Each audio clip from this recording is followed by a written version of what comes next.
Hey, I hope you guys learned a couple things here in this video. Oh man, guys, so I was desperate. You guys know I've been struggling with my stretch big. I reached out to my guys at NBA 2K Lab. Now, you know they got the modded controllers. They know how to get all the data so that when you're creating your player, it's the perfect build for you. So they helped me out here with this video. Shout out to them. I'm gonna leave their link in the description. You're gonna see my new build. That's not that garbage ass stretch you seen in the last video here in this video. And you're gonna learn a whole lot of things about shooting. I'm recording a video on YouTube right now. Instagram, say hi to YouTube.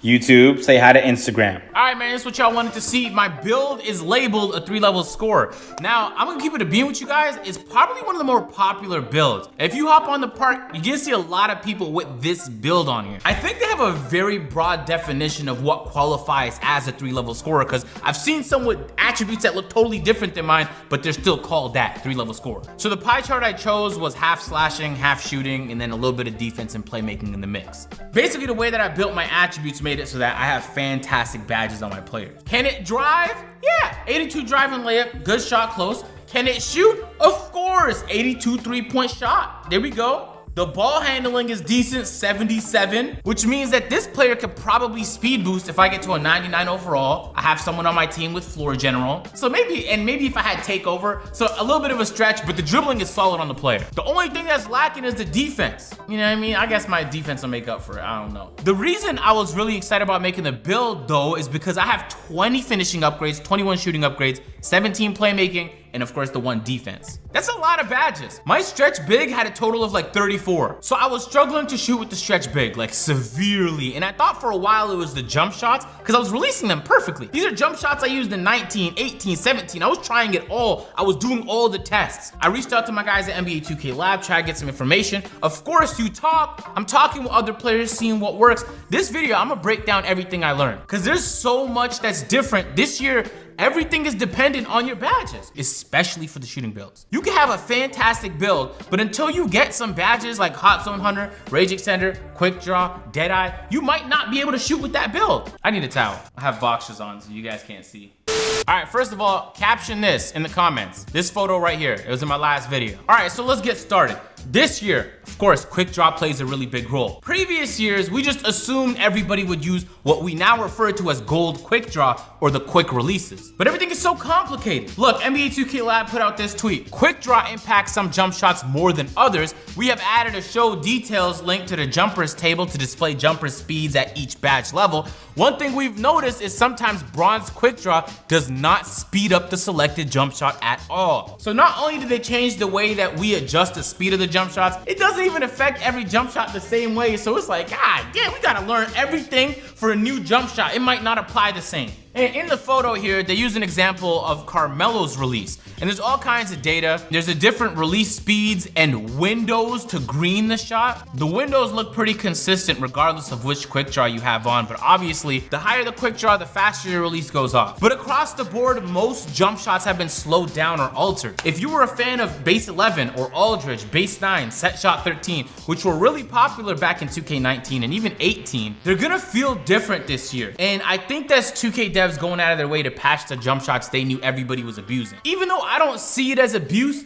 in their minds, it's like a glitch in the game to be able to snap your jump shot to the green window, so they don't want that to happen. Just to give you an example of how much things have changed. In this year, assuming gold quick draw, 615 milliseconds. That's how long it takes to get off the shot, a Carmelo release. See, this table is from NBA 2K19. If we look at Carmelo in NBA 2K19, it was 462 milliseconds. That is a massive difference. You guys probably felt that if you've been playing the game and trying your jump shots from previous years. So you're like, all right, so none of the jump shots from previous years works. What does? That, my friend, is a very solid question. I have some answers for you. If you don't have quick draw, I'm telling you right now, Kevin Love is the best release in the game. Low latency, high latency, it does it all. Look at my player right now. Look at the badges. I don't even want to attack quick draw on this new player yet. At some point I will, but it's not my highest priority because I want to get the badge that's gonna help me green easier. Is it inconvenient to have a slow Kevin Love? Yes. But if you're leaving me open, I'm banging the shot. Now, it shouldn't be much of a surprise to you if you've been playing 2K for a while. In 2K20, like other years, hot zones plays a very, very big deal. Maybe more so this year than other years because not only is a hot zone important,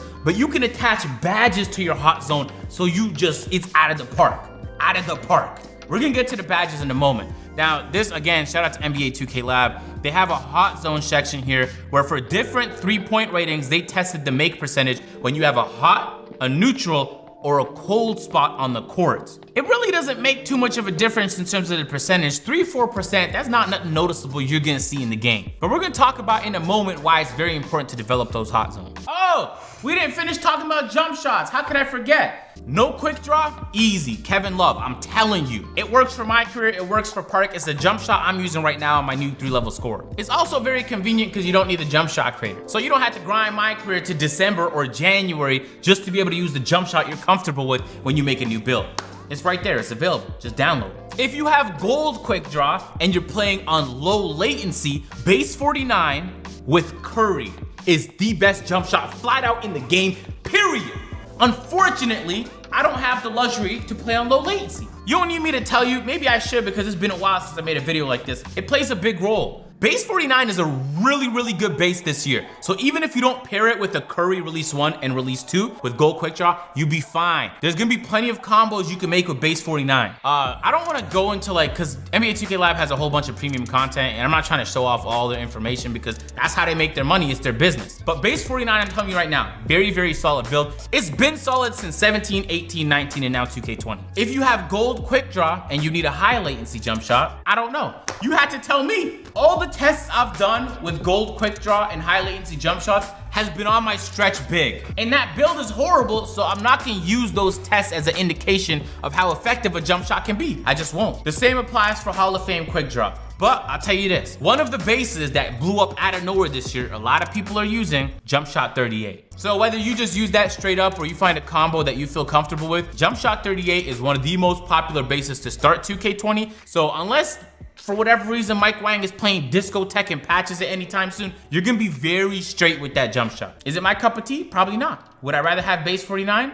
Yeah, but there's a lot of people using it, so there's definitely some merit. All right, let's talk about badges because it's like you can't even live without badges this year. You need badges. Are you gonna shoot the ball? Then get your badges. You gotta hit the my career because you won't be out there in the park getting cold spots on your player. All right, so I made a whole tier list for all the shooting badges and I consulted with a whole bunch of shooters. And of course, myself, the greatest shooter of all time. If we just ignore the last video I posted. This is what the tier list looks like, ladies and gentlemen. There's a tier S, tier A, B, C, D, and No Man's Land. No Man's Land, of course, is the badges that could be a S, could be a D. We really don't know. We just have to wait for NBA 2K Lab or I guess, you know, empirical data to decide whether or not those badges can be effective. Without a shadow of a doubt, Range Extender is one of the, if not the most important badge in the game. It's so priceless to be able to go from shooting at the 3-point line to step like 4 or 5 steps back at the hash. Not only does it make it way easier to grind my career and get rep, but you just allowed so much more flexibility. So without a doubt, that should be one of the badges you're focusing on when you're doing shooting. That goes without saying, limitless range from last year. This year though, it's even more important because it also applies to long twos, not just long threes. So it's doubly important. You want the mid-range from 22 feet away? Go ahead, get your range extender. That's the first badge I got with my new build. It's unfortunate that it worked out this way, but yeah, quick draw is also a badge you're gonna need. Now, can you get away without quick draw?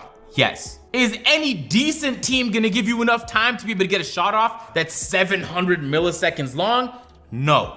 But there are combinations you can do to your jump shot. Let's say your base is 745 milliseconds. That's a long ass time. You could add certain releases to it like Larry Bird that will help speed it up. I don't know if it's gonna be money, but there's definitely ways to speed up slow releases. So for a lot of people, quick draw is gonna be the most important badge. So it's a tier S, without a doubt. And out of nowhere, ladies and gentlemen, who would have expected Hot Zone Hunter is a tier S badge? Yo, cause when you read the description, boost the shot percentage for attempts taken in a player's favorite spots, you don't think much of it. But because this year's shooting is so different, in previous years, you just tried to shoot as good as possible. If it was a white, it probably hit. If it was a green, it definitely hit. But this year, whites miss a lot. And so at the beginning of the year, a lot of people were looking at badges like flexible release to see maybe that could help mitigate the problem. If I'm shooting all whites, maybe flexible release can help me hit those shots more consistently.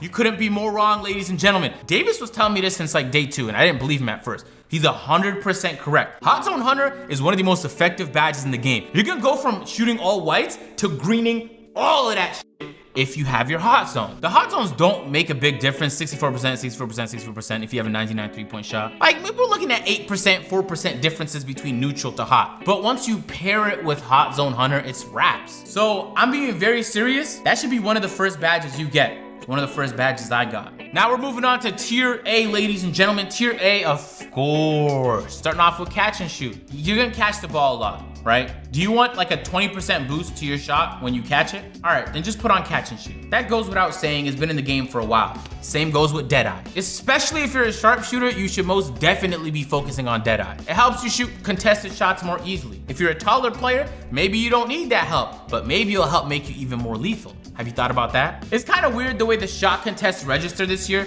I'll be all over somebody and it'll say like 4% contested. And then I'll be behind a guy jumping and it'll say like 58% contested. Yeah, catch and shoot and Deadeye are staples. They've been one of the most effective badges for sharpshooters for like 3-4 years now. Tier B, corner specialist, green machine, and difficult shot. Now, the reason corner specialist is not tier A is because when you're shooting in the corner, most of the time, it's off a catch and shoot. So you might as well just equip catch and shoot because it's gonna apply in more situations. On top of that, I don't know if this is widely known, but just because you don't have bronze, silver, Hall of Fame catch and shoot does not mean you don't get boosts when you catch and shoot. You still get a boost, it's just not as much as if you had the badges. Green Machine is one of the new badges. Description reads, increases the bonus for consecutive excellent releases. If you're a sharpshooter, no brainer. If you have like 5 upgrades, maybe don't touch Green Machine. Hot Zone Hunter is more important. Green Machine though does have the potential to climb to a tier A. Potentially. This year, the name of the game is not trying to hit whites, it's trying to hit as many greens as possible. And any badge that helps you do that should be one you prioritize. Difficult shots, I've heard on and off about this build. I'm not really sure. I've talked to shot creators, they say, yo, the badge doesn't even pop up a lot of the times, even when I'm fading. And I've talked to other people that say it's made all the difference when it comes to making their fading shots. If you have like 20 plus badges, you should take a look at it. If you have less than 20 badges, I would just focus on all the other ones we spoke about. Tier C,